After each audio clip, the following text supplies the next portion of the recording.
जी students, कैसे हैं आप? रियली विश आप सब ठीक हैं। और स्टूडेंट्स, आज मैं आपको एक ख़ास किस्म के इस वीडियो लेक्चर में हिस्ट्री ऑफ केमिस्ट्री से रिलेटेड एटम्स की बॉन्डिंग के बारे में एक्सप्लेन करूंगा। स्टूडेंट्स, आज की क्लास जो है हमारी एक ओवरव्यू क्लास होगी। एंड मैं आपको वेलकम करता हूँ जीएस एकेडमी में। And like and subscribe my channel. And I really wish कि आप जो है अपने एग्ज़ाम में बहुत अच्छे स्कोर करेंगे और इसमें मैं आपकी इंशाल्लाह भरपूर हेल्प करूँगा। तो आज के लेक्चर में मैं आपसे जो डिस्कशन करूँगा वो बहुत इंपॉर्टेंट है, क्योंकि ओवरव्यू रियली वेल बहुत इंपॉर्टेंट होता है किसी भी चैप्टर का। तो आज हम जो ओवरव्यू की बात करेंगे उससे आपके पूरे चैप्टर की एक 100% थीम बन जाएगी। इसको सुनने के बाद अपने दोस्तों से शेयर करें ताकि अपने दोस्तों की भी हेल्प कर सकें। सो चलते हैं हम इस टॉपिक की तरफ, right? So let's talk about this chapter. It is the chemistry second chapter, which is known as the structure of molecules. Students देखें, सबसे पहली तो बात यह है कि molecules जो हैं वो कब बनते हैं। अच्छा, molecules हमेशा याद रखिएगा एटम्स के कम्बिनेशन से बनते हैं। जैसे कि आपको मालूम है कि तकरीबन आज तक 118 एटम्स के ऊपर जो है वो बात हो चुकी है, और जो कुदरत में पाए जाते हैं वो तकरीबन 92 है। सो 92 एलिमेंट जो है जिसने इस सारी दुनिया को बनाया है। आपको और मुझको जो लाइफ है उसमें तकरीबन कोई 16 एलिमेंट्स इन्वॉल्व हैं, और ये बात अमूमन बोर्ड में एमसीक्यूज के तौर पे ज़रूर आती है, इसको याद रखें। अच्छा, तो मैं बात कर रहा था कि जो एटम्स हैं वो आपस में कैसे कंबाइन करते हैं। स्टूडेंट्स याद रखिएगा, एटम्स जो हैं जो कि बहुत छोटे खुलिये होते हैं, खुलिये कह रहा हूँ, बहुत छोटे पार्टिकल्स होते हैं। तो जो पार्टिकल्स हैं आपस में कंबाइन करने का उनका कोई ना कोई एक ट्रेंड होता है, और ये भी क्वेश्चन आता है कि वो आपस में बॉन्ड क्यों बनाते हैं, why they want to do this. तो उसके ऊपर थोड़ी सी आज जो मैं है वो बहस करूँगा। I will take your 15 minutes, और इसके अंदर ये सारी बात इंशाल्लाह मैं कोशिश करूँगा पूरी कर लूँ। तो स्टूडेंट्स, पहले हम बात करते हैं कि एटम्स आपस में मिलते हैं कैसे हैं, बॉन्ड कैसे बनाते हैं, और उसके बाद हम बात करेंगे कि आखिर एटम्स बॉन्ड बनाते क्यों हैं। सो इस सबसे पहले इस बात का मैं आपको जवाब देना चाहूँगा कि एटम्स जो हैं वो बॉन्ड कैसे बनाते हैं। स्टूडेंट्स, एटम्स बॉन्ड आपस में बनाते हैं बहुत से डिफरेंट मेथड से। इसको सबसे पहले एक साइंसदान है जिसने एक्सप्लेन किया था, उसका नाम था गिलबर्ट न्यूटन लेविस। स्टूडेंट्स, इसने 1923 के अंदर जो है इन सारी प्रोसेस को जो है वो एक्सप्लेन किया था। सो 1923 इज़ द ईयर जिसके अंदर ये एटम्स के कॉम्बिनेशंस को फर्स्ट ऑफ ऑल एक्सप्लेन किया गया था। और लिविस ने जो बात हमसे की थी वो मैं अभी आपसे करने जा रहा हूँ। उसने कहा था कि लेट्स से दैट हमारे पास एक एटम है और ये बी एटम है। तो एक और का केस में ए एटम है या बी एटम है। तो उसने कहा था कि जब ए एटम के पास जो इलेक्ट्रॉन्स हैं और बी एटम के पास जो इलेक्ट्रॉन्स हैं, अगर ये शेयर होते हैं तो ये बॉन्ड बन सकता है।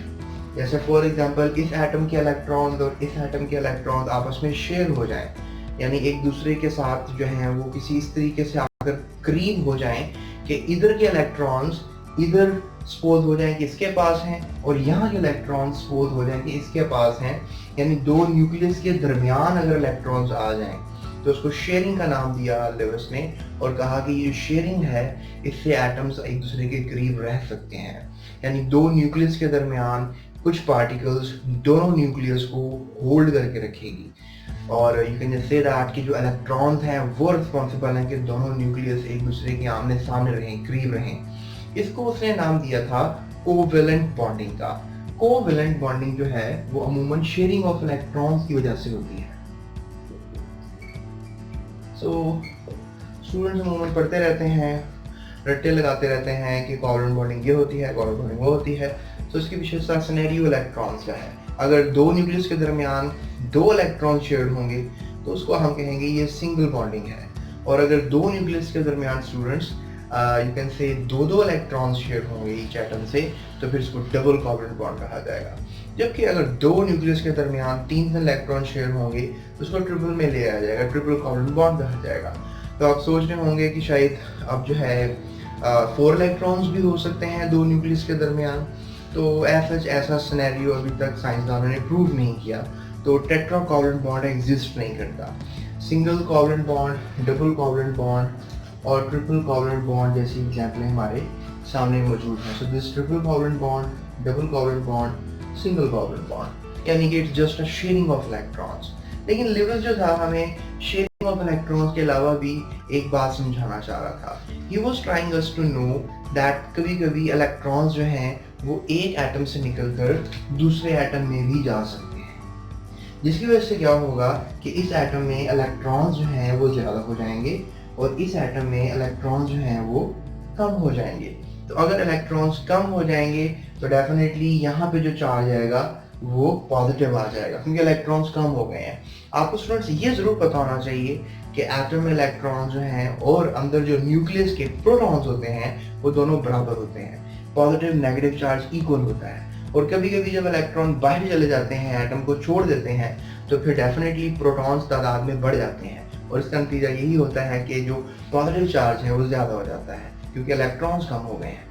और डेफिनेटली वो इलेक्ट्रॉन्स गए तो कहाँ गए, definitely they are going to move towards the other atom, वो दूसरे एटम की तरफ जाएंगे, तो लिहाजा वहाँ पर जाकर इलेक्ट्रॉन्स ज़्यादा हो जाएंगे। इसको लिविस ने कहा कि ये जो पॉजिटिव नेगेटिवनेस क्रिएट हुई है, इसमें एक पॉजिटिव नेगेटिव जो है वो आपस में अट्रैक्ट करते हैं। फिर इस बात को हम इस तरह भी समझ सकते हैं, जैसे एक मैग्नेट है, अगर वो टूट जाए तो उसका एक एंड और दूसरा end north pole south pole कहलाता है। आपने जूनियर क्लासेस के अंदर ये सीखा होगा। तो वो दोनों पोल्स आपस में मिल जाते हैं, यानी पॉजिटिव नेगेटिव पोल्स मिल जाते हैं। इस तरह ही आप कह रहे हैं कि यहाँ का पॉजिटिव एंड और वहाँ का नेगेटिव एंड आपस में मिल जाएगा, और ये अट्रैक्शन जो है वो रिस्पॉन्सिबल होगी इन दोनों एटम्स को करीब रखने में। तो ये भी बॉन्डिंग कहा जाएगा, इसको भी बॉन्डिंग कहा जाएगा। फिलहाल इस बॉन्डिंग का नाम उन्होंने रखा आयोनिक बॉन्डिंग। आयोनिक बॉन्डिंग क्यों? क्योंकि ये भी आयन बन गया और ये भी आयन बन गया। क्यों? क्योंकि इस पे पॉजिटिव चार्ज आ गया, ये बन गया कैटायन, और इस पे नेगेटिव चार्ज आ गया, ये बन गया एनायन। इन सब बातों की तफसील से मैं बात करूंगा जब मैं बॉन्डिंग एक्सप्लेन कर रहा हूँ। इस लेक्चर में आने वाली अगली वीडियोस को ज़रूर देखें, ताकि आपको ये बात समझ में आ जाए कि ये आयोन्स आपस में कैसे मिल रहे हैं, क्यों मिल रहे हैं, क्या सिनेरियो है। इसका भी जवाब आपको अगली वीडियोस में मिलेगा। बहरहाल अभी जो मैं आपसे बात कर रहा हूँ, ये कोवलेंट बॉन्डिंग जो है वो होती है एटम्स को जोड़े रखने में। लिविस ने एक्सप्लेन किया 1923 में। उसने डॉक्यूमेंट रॉयल सोसाइटी में लाकर दिया और कहा ये देखें, this is the method by which atoms join together. और उसके बाद फिर यहाँ पर देखें आप कि अगर इलेक्ट्रॉन शिफ्ट हो जाएं, यानी यहाँ पर शेयरिंग ऑफ इलेक्ट्रॉन और यहाँ पर ट्रांसफर ऑफ इलेक्ट्रॉन की वजह से बॉन्डिंग होती है। इसको नाम आयोनिक बॉन्डिंग का दिया गया, इसको नाम कोवलेंट बॉन्डिंग का दिया गया। So this is ionic bonding. Students, इसके अलावा भी सपोज किया गया कि there are certain thinkings, no doubt इसको अब लिविस ने तो आयोनिक बॉन्डिंग और कोवलेंट बॉन्डिंग या फिर पोलर नॉन पोलर की बातें मैं आपसे टॉपिक में करूंगा, वो भी बॉन्डिंग होती है, लेकिन वो भी कोवलेंट बॉन्डिंग होती है। लिविस ने एक और बॉन्डिंग एक्सप्लेन की, that was coordinate covalent bonding, यानी कि जो कोवलेंट बॉन्डिंग की एक टाइप है। तो कोऑर्डिनेट कोवलेंट बॉन्डिंग में जो है वो क्या है, क्या सिनेरियो है। तो अगर अभी फौरन जानना चाहते हैं तो आप आगे मेरी प्लेलिस्ट में जाएं, प्लेलिस्ट में कोवलेंट बॉन्डिंग को जो है वो आप देखें, और प्लेलिस्ट में 9th में जो है आप जाएं, 9th क्लास की, उसमें कोवलेंट बॉन्डिंग के डेफिनेटली आगे जो है मैंने एक्सप्लेन किया हुआ है about the coordinate covalent bonding. वहाँ पे आप मुझे देखें और कोऑर्डिनेट कोवलेंट बॉन्डिंग समझ लें। वो भी मैंने बड़े आसान तरीके से समझाया है आपको, but I am not wasting your time right now. और थोड़ा सा इस चैप्टर को आपको आगे बताना चाहूँगा कि इसमें और क्या क्या है। पर मैं आपसे जो भी थोड़ी देर पहले बात कर रहा था वो ये था कि मेटालिक बॉन्डिंग जो है वो मौजूद होती है in the different metallic atoms. अब मेटालिक बॉन्डिंग जो है वो उसने लिविस ने एक्सप्लेन नहीं की। मेटालिक बॉन्डिंग एक्सप्लेन की थी लॉरेन एंड ड्रूड नामी साइंसदानों ने।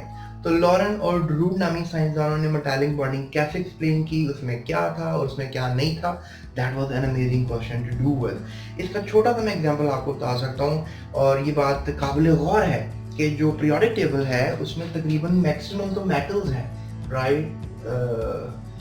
अप्रॉक्सीमेटली 80% जो है वो मेटल्स पाए जाते हैं inside the universe, you can say, और in the on the earth 80% जो है वो मेटल्स हैं। यानी अभी तक जितने भी एलिमेंट्स डिस्कवर हुए हैं उनमें से 80% एलिमेंट्स हैं जो मेटल्स हैं। अभी जो मैं कह रहा था अर्थ में जो है वो 80%, that was bit wrong, because oxygen is the most abundant element on this planet. यानी ऑक्सीजन इस पूरी ज़मीन पर, अर्थ पर सबसे ज़्यादा पाया जाने वाला एलिमेंट है। ये भी अपने दिमाग में बात रखिएगा। ये भी चैप्टर नंबर 1 में लिखी हुई है, आप उसमें टेबल पे जाकर रुजू कर सकते हैं, पढ़ सकते हैं। पर मैं जो बात कर रहा था वो थी मेटालिक बॉन्डिंग। स्टूडेंट्स देखें, अगर बहुत ही आपके आसपास गाड़ियाँ चल रही हैं और आप एक सड़क के दरमियान में खड़े हो गए हैं, तो आप खुद सोचें, आप उस सड़क के दरमियान नहीं खड़े रहेंगे, क्योंकि शायद वो गाड़ियों की जो स्पीड है वो आपको ज़रा भी मूव करने के लिए अलाउ नहीं करेगी। तो same in the same case क्या होता है, इलेक्ट्रॉन्स ही रिस्पॉन्सिबल होते हैं मेटालिक बॉन्डिंग के लिए भी, लेकिन उसमें न्यूक्लियाई जो है अपनी जगह पर रुक जाते हैं, थम जाते हैं, स्टक हो जाते हैं। यानी फ्री और मोबाइल इलेक्ट्रॉन जो हैं वो इतने ज़्यादा मूव कर रहे होते हैं from one atom to another atom कि न्यूक्लियस अपनी जगह पे जो है वो स्टक कर जाते हैं। सो इज दिस रीज़न के जो एटम्स हैं वो अपनी जगह पर रहते हैं और काफ़ी स्ट्रांगली रहते हैं, और ये स्ट्रांगली रहने की वजह से हमने इनको कहते हैं कि जो मेटल्स हैं इनका मेल्टिंग बॉइलिंग पॉइंट भी ज़्यादा होता है। सो this is the metallic bonding जो इस चैप्टर में एक्सप्लेन की गई है। स्टूडेंट्स, उसके बाद अगर हम देखें इस चैप्टर में जो है they have talked about intermolecular forces. ये भी एक बॉन्डिंग की ही किस्म है जिसे हम IMF कह सकते हैं। स्टूडेंट्स, IMF का मतलब है इंटरमोलिकुलर फोर्सेस। ये मॉलिक्यूल्स के दरमियान पाई जाने वाली बॉन्डिंग है। ये बॉन्डिंग इलेक्ट्रॉन्स की वजह से नहीं होती, बस कुव्वत कशिश की वजह से होती है, अट्रैक्शन की वजह से होती है। इसमें बहुत सी किस्में हैं। अभी आप 9th क्लास में कुछ पढ़ेंगे, फिर कुछ फर्स्ट ईयर में पढ़ेंगे और फिर कुछ डिग्री क्लासेस में आगे जाकर पढ़ेंगे, तो थोड़ी बहुत जो मुझे पता है मैं आपको बता देता हूँ, लेकिन आपके सिलेबस में जो दो हैं वो भी मैं आपको लाजमी बताता हूँ। स्टूडेंट्स, IMF जो है वो आपके जो सिलेबस में है उसमें डायपोल का नाम दिया गया है और इसके अलावा नाम दिया गया है हाइड्रोजन बॉन्डिंग का। स्टूडेंट्स, इसमें ये होता है कि let's say that we have taken example of water. Let's say that ये हमारे पास एक वाटर मॉलिक्यूल है, तो इस पे ये पॉजिटिव चार्ज है और इस पे ये नेगेटिव चार्ज है और इस पे ये पॉजिटिव चार्ज है। स्टूडेंट्स, होता ये है कि जो पॉजिटिव चार्ज है वो नेगेटिव चार्ज को अट्रैक्ट करता है। ये ऑलरेडी बॉन्डेड एटम्स हैं, ये हाइड्रोजन है और ये ऑक्सीजन है, ये दोनों ऑलरेडी बॉन्डेड हैं, लेकिन अब ये वाला मॉलिक्यूल इस मॉलिक्यूल को अट्रैक्ट कर रहा है because of some charge difference, क्योंकि ये पोलर है और ये भी पोलर है, और इन पोल्स की वजह से क्या हो रहा है, इनके दरमियान अट्रैक्शन हो रहा है। और इस अट्रैक्शन की वजह से क्या हो रहा है कि ये दोनों मॉलिक्यूल्स एक दूसरे के साथ अट्रैक्टेड है। Let's say that we have oxygen, hydrogen like this, इनके दरमियान एक खास एंगल होता है 104.0 डिग्री, राइट। और लेट्स से दैट ये पॉजिटिवली चार्ज और ये नेगेटिवली चार्ज है, और यहाँ पर भी एक हाइड्रोजन है और ये भी ऑक्सीजन के साथ बॉन्डेड है। तो लुक एट दैट, इस मॉलिक्यूल का hydrogen, so I have just mistaken this, और यहाँ से आप सेम स्ट्रक्चर बनाए, जैसा आपने ये स्ट्रक्चर बनाया वैसे ही बनाए, और यहाँ पे आपका हाइड्रोजन, यहाँ पे आपका ऑक्सीजन एक दूसरे के साथ क्या कर रही हैं, इंटरेक्ट कर रही हैं, एक दूसरे के साथ अट्रैक्ट कर रही हैं, और इसको आप कहेंगे पोलर फोर्स। ये पोल नेगेटिव, ये पोल पॉजिटिव, तो what do you call this, polar force. तो डेफिनेटली ये दो पोल हैं, ये सिंगल पोल, ये सेकंड डबल पोल। तो डबल को स्टूडेंट्स डाई भी कहते हैं, तो we can use the word dipole, और ये डाइपोल फोर्स है। और देखिए सिर्फ इन दोनों के दरमियान नहीं है, यहाँ पे भी एक वाटर मॉलिक्यूल हो सकता है, तो यहाँ पे भी डाइपोल बन सकता है, इसी तरह एक और साथ हो सकता है, एक और डाइपोल बन सकता है। सो बहुत से डाइपोल्स बन सकते हैं and we can call it as dipole force. आप सोच रहे होंगे कि वाटर जो है वो तो हाइड्रोजन बॉन्डिंग में इंक्लूडेड है, तो सर डाइपोल में इसकी एग्जांपल क्यों दे रहे हैं। तो स्टूडेंट्स, वाटर में भी डाइपोल फोर्सेस ही होती हैं, लेकिन ये स्ट्रॉन्ग है। अब देखिए, अब डाइपोल फोर्सेस प्योरली जो है वो एक्सप्लेन की है क्लोरीन और हाइड्रोजन को लेकर की गई है। लेट्स से दैट के we have this situation in which HCl is there, HCl hydrochloric acid molecule. तो इसमें अब ये पॉजिटिव पोल है, ये नेगेटिव पोल है, और ये दोनों आपस में अट्रैक्ट कर रहे हैं, लेकिन इसके दरमियान जो एक कुव्वत कशिश है और इसके दरमियान जो एक कुव्वत कशिश है, ये स्ट्रॉन्गर है, ये वीकर है। ये वीक डायपोल है, ये स्ट्रॉन्ग डायपोल है, जिसमें से हम ये कह सकते हैं कि इसके अंदर सिर्फ डायपोल इंटरेक्शंस हैं, और इसमें हम कह सकते हैं स्ट्रॉन्ग डायपोल इंटरेक्शंस हैं। और साइंसदानों का मानना है कि एक मॉलिक्यूल में अगर ऑक्सीजन है, दूसरे मॉलिक्यूल में हाइड्रोजन है, एक मॉलिक्यूल में अगर फ्लोरीन है, दूसरे मॉलिक्यूल में अगर हाइड्रोजन है, एक मॉलिक्यूल में अगर नाइट्रोजन है, दूसरे मॉलिक्यूल में अगर हाइड्रोजन है, तो ये नेगेटिव एटम्स हैं। ये हमेशा अट्रैक्ट करेंगे हाइड्रोजन पॉजिटिव एटम को। तो आप हमेशा इनमें स्ट्रॉन्ग डायपोल्स देखेंगे, इसलिए इन स्ट्रॉन्ग डायपोल्स को एक स्ट्रॉन्ग नेम दिया गया, and that was something like hydrogen bonding, right, hydrogen bonding का नाम दिया गया। So what we can just sense over here कि जो इंटरमॉलिक्यूलर फोर्सेस यानी जो मॉलिक्यूल्स के दरमियान फोर्सेस हैं जो मॉलिक्यूल्स को इकट्ठा रखती हैं उनको नाम दिया गया double double forces and something like hydrogen bonding. Students, inter molecular forces और भी होती हैं, London dispersion forces, dipole induced dipole forces, और भी बहुत से नाम है। But what I am talking around here is something like the two forces, the dipole dipole force, the hydrogen bonding. Students, मैं आपको एक और बात बताना चाहूँगा। इन बॉन्डिंग को एक्सप्लेन किया था एक बहुत ज़बरदस्त साइंसदान ने जो नेम वाज वॉन डर वाल, और वॉन डर वाल फोर्सेस भी कहा जाता है इंटरमॉलिक्यूलर फोर्सेस को। तो ना भूलें कि इंटरमॉलिक्यूलर फोर्सेस को जो है वो डापोल डापोल फोर्सेस भी कहा जा सकता है जिनमें डापोल्स क्रिएट हो रहे हैं, और ये सब एक्सप्लेन किया था वॉन डर वाल ने। तो वॉन डर वाल ने और क्या क्या बताया ये भी इंशाल्लाह मैं आपको आने वाली वीडियोस में इन टॉपिक के लेक्चर के अंदर मैं आपको एक्सप्लेन करूंगा। So stay tuned with my videos. अच्छा, अब हम थोड़ा सा आगे चलें इस चैप्टर के अंदर। तो स्टूडेंट्स, ये हमसे बात करते हैं अबाउट द प्रॉपर्टीज। अच्छा स्टूडेंट्स, इसमें लॉन्ग शॉर्ट क्वेश्चंस की अहमियत बहुत ज़्यादा है। इस चैप्टर में से हमेशा आपको लॉन्ग क्वेश्चन फेस करने को मिलेगा, और जिसमें आयनिक बॉन्डिंग डिटेल में पूछी जा सकती है, जिसमें आपसे वो कोवलेंट बॉन्डिंग डिटेल में पूछ सकता है। कोऑर्डिनेट कोवलेंट बॉन्ड अमूमन बोर्ड में लॉन्ग क्वेश्चन आता है। और इसके अलावा प्रॉपर्टीज, देखिए स्टूडेंट्स, मैं आपको एक ज़बरदस्त हिंट देता हूँ। जो चीज़ जल जाती है उसमें अमूमन कोवलेंट बॉन्ड होता है, ठीक है, और जो चीज़ नहीं जलती उसमें अमूमन मेटालिक बॉन्ड होता है या फिर आयोनिक बॉन्ड होता है।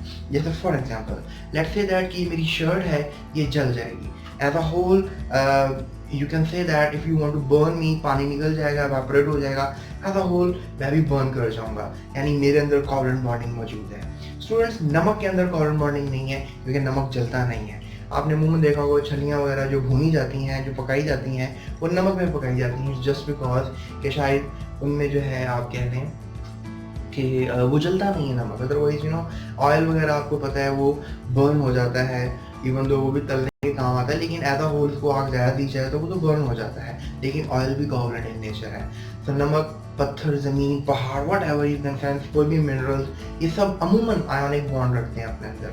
स्टूडेंट्स, मेटालिक बॉन्ड जैसे आपके घर का दरवाज़ा लोहे का है, आपकी इस वक्त जो जिप है वो जो है वो लोहे की है, आपके बैग की जिप की बात कर रहा हूँ। और इसके अलावा okay, you can comment me on this. और इसके अलावा जो है यू कैन जस्ट से कि एल्यूमिनियम एक मेटल है, दरवाज़ा मेटल है, बहुत सी चीज़ें आजकल जो हम यूज़ करते हैं हमारी डेली बेस पे मेटल्स की बनी होती हैं। इवन जिस स्टैंड पे इस वक्त मैं आपके लिए वीडियो बना रहा हूँ वो भी मेरे सामने एक मेटालिक स्टैंड है और वो भी मेटल का बना हुआ है, और भी बहुत कुछ मेटल, और मेटल भी नहीं जलता है, अमूमन पिघलता है एंड तो what I am talking around कि जो चीज़ जल जाती है वो कोवलेंट इन नेचर है। फिर उनके अपने प्रॉपर्टीज़ पढ़नी है। प्रॉपर्टीज खासियत को कहते हैं, यानी आपने कोवलेंट बॉन्ड्स के बारे में पढ़ा, आप इनकी खासियत के बारे में पढ़े। लो मेल्टिंग बॉइलिंग पॉइंट्स होते हैं, they can burn, combustible, combust कर सकते हैं, और इनके जो मेल्टिंग बॉइलिंग पॉइंट लो इसलिए होते हैं क्योंकि इनमें वीक फोर्सेस मौजूद होती हैं, एंड मैनी अदर पॉइंट्स जो अपनी किताब में आप पढ़ सकते हैं। और आयनिक बॉन्ड में very high melting points, sodium का मेल्टिंग पॉइंट 800 डिग्री है, बॉइलिंग पॉइंट 13 डिग्री सेल्सियस है, और इस तरह के कुछ पॉइंट्स आप रेज कर सकते हैं इनकी प्रॉपर्टीज। और ये लॉन्ग क्वेश्चन बोर्ड में अमूमन पूछा जा सकता है कि प्रॉपर्टीज बता दें किसी भी कोवलेंट, मेटालिक और आयनिक कंपाउंड्स की। तो this is the end of this chapter जो मैं आपसे बात कर रहा हूँ। लेकिन शुरू में एक क्वेश्चन आपसे किया जा रहा है कि why do atom makes a bond, और ये भी एक लॉन्ग क्वेश्चन बन सकता है। तो एटम्स बॉन्ड क्यों बनाते हैं? खुद सोचिए स्टूडेंट्स, आप खाना क्यों खाते हैं? Because you need some energy. और मैं आपको एक और चीज़ बताता हूँ, इस यूनिवर्स के अंदर तमाम चीज़ें जो हैं वो अपनी एनर्जी को कम कर रही हैं। एटम्स भी स्टेबलाइजेशन उस वक्त मालूम करते हैं अपनी, उस वक्त स्टेबल होते हैं जब अपनी एनर्जी को कम करते हैं। जब एटम्स करीब आते हैं इनकी एनर्जी कम होती है या ज़्यादा होती है, तो उस वक्त आप कह लें कि बॉन्ड बनाने की ज़रूरत पड़ती है। नोबल गैसेस को नहीं मैं भूल सकता, जिनमें helium, neon, argon, krypton, xenon, radon जैसे सब नोबल गैसेस मौजूद हैं अपने। जैसे लेट्स से दैट कि हीलियम के करीब, हीलियम दूसरे नंबर पे है पीरियोडिक टेबल में, तो हाइड्रोजन 2 को फॉलो करेगा, लिथियम 2 को फॉलो करेगा, जो लिथियम 3rd नंबर पे है, और बेरिलियम 4th नंबर पे है, इसको हीलियम को फॉलो करेगा। स्टूडेंट, इसके अलावा अगर हम सोचें नियॉन की बात सोचें, तो जो नियॉन है you can just say that वो 10 नंबर पे है, सोडियम 11वां नंबर है उसका, तो 11वें नंबर वाला एलिमेंट भी 10वें को फॉलो करेगा। और 12वें नंबर पे मैग्नीशियम है, वो भी नियॉन को फॉलो करेगा। 9 नंबर पे फ्लोरीन है, वो भी नियॉन को फॉलो करेगा। आर्गन 18 नंबर पे है। 19 पे पोटाशियम है, तो 19 आर्गन को फॉलो करेगा। यानी जो 2 इलेक्ट्रॉन है हीलियम में, जो 10 इलेक्ट्रॉन है हीलियम में, जो 18 इलेक्ट्रॉन है हीलियम में एंड सो ऑन, वो इलेक्ट्रॉन स्टेबल इलेक्ट्रॉन्स हैं। यानी किसी एटम के पास अगर 3 इलेक्ट्रॉन्स हैं तो वो अनस्टेबल है। क्यों? क्योंकि हीलियम के पास 2 इलेक्ट्रॉन्स हैं, वो स्टेबल है। इसलिए जो जिसके पास 3 इलेक्ट्रॉन्स हैं वो एक इलेक्ट्रॉन निकाल देगा और 2 इलेक्ट्रॉन कर लेगा और हीलियम की तरह स्टेबल हो जाएगा। यानी कि जो नोबल गैसेज हैं उनकी इलेक्ट्रॉन स्टेबिलिटी मौजूद है और दूसरे एटम्स इन नोबल गैसेज को फॉलो करते हैं, और इसलिए हम कहते हैं कि इलेक्ट्रॉनिक कॉन्फ़िगरेशन फॉलो किए जाते हैं। अब इलेक्ट्रॉनिक कॉन्फ़िगरेशन क्या होती है, आप पीछे आ जाएं चैप्टर्स में। सेकंड चैप्टर है द स्ट्रक्चर ऑफ एटम्स। उसमें बोहर की कहानी, रदरफोर्ड की कहानी और उनके स्टूडेंट्स की कहानियाँ मौजूद हैं। कहानियाँ इसलिए क्योंकि ये थ्योरीज हैं and they have some kind of practical aspects, लेकिन किसी हद तक ये थ्योरीज हैं जिसमें आप इनको पढ़कर स्टडी करके अपनी थ्योरीज भी देख सकते हैं। मैं भी कोशिश कर रहा हूँ। So things are going on and ये है जी हमारा चैप्टर जिसका नाम है structure of molecules. I hope आपको ये मेरी वीडियो पसंद आई होगी, कुछ ना कुछ मैंने आपके नॉलेज में ऐड किया होगा। So subscribe again my channel. I want subscriptions क्योंकि I want to help a lot of peoples, right?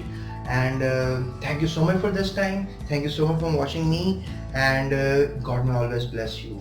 और मेरी नेक्स्ट वीडियो जो है इस चैप्टर के ऊपर है, why do atoms make chemical bond, उसको ज़रूर देखें। Thank you so much.